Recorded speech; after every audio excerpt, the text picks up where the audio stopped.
January 14th, 2019, Gillette released a controversial ad associating itself with the hashtag #MeToo movement while introducing a slight tweak in their message: the best men can get. Gillette's intention when creating the ad was to appeal to women by bashing on men, because women are the ones who often who might purchase razors for their counterpart. The ad was supposed to show Gillette's support of men treating others with respect. What the media saw in this commercial was an awful piece of advertising showing off men's ugliest nature as the norm, and then Gillette calling for men to be the best men can get.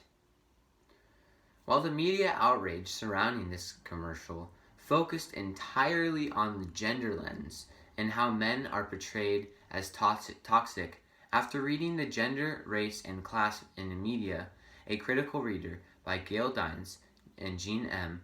Humes, I had learned that to dive deeper into media is necessary in order to find out what's under the surface. Seeing how they dove deeper into shows like Law and Order, the Ellen DeGeneres Show, and Survivor demonstrated to me that there's often more to media than what lies on the surface.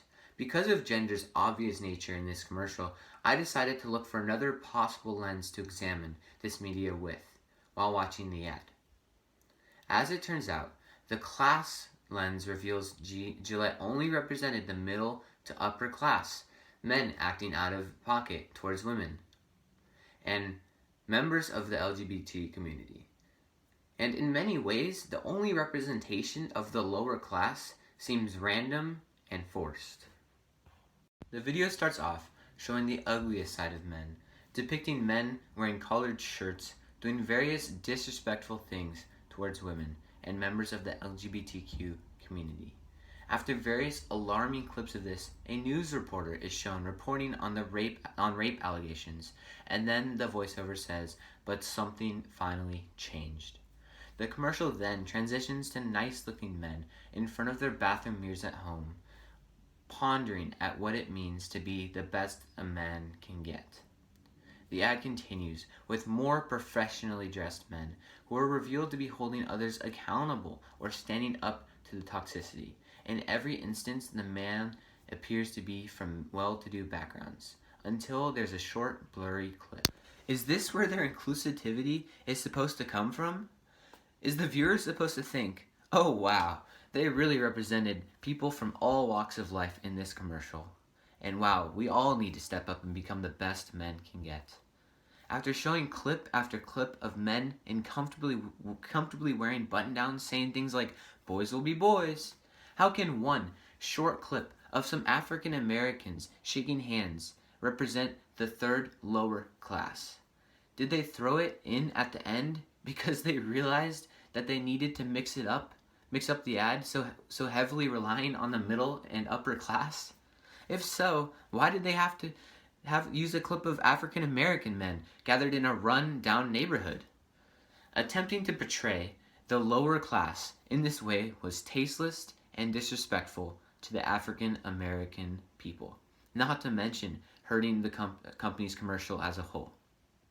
In comparison, a well-executed example of representing people from all classes can be seen in a recent Dollar Shave Club commercial, released July 11, 2018, called Get Ready.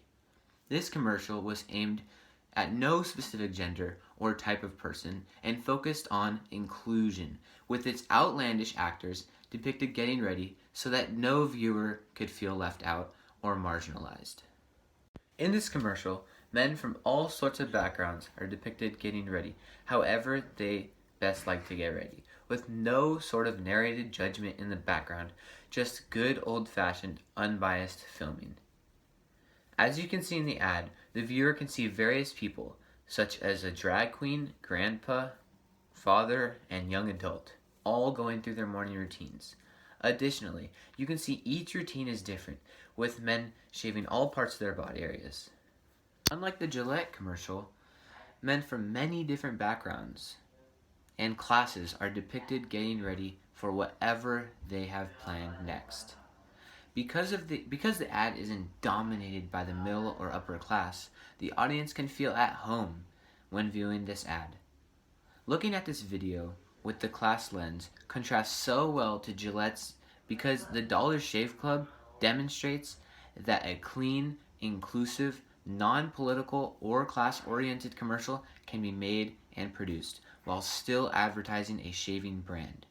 So Gillette's failure of a commercial should be taken off of the internet due to its insensitivity, offensiveness, and poor taste.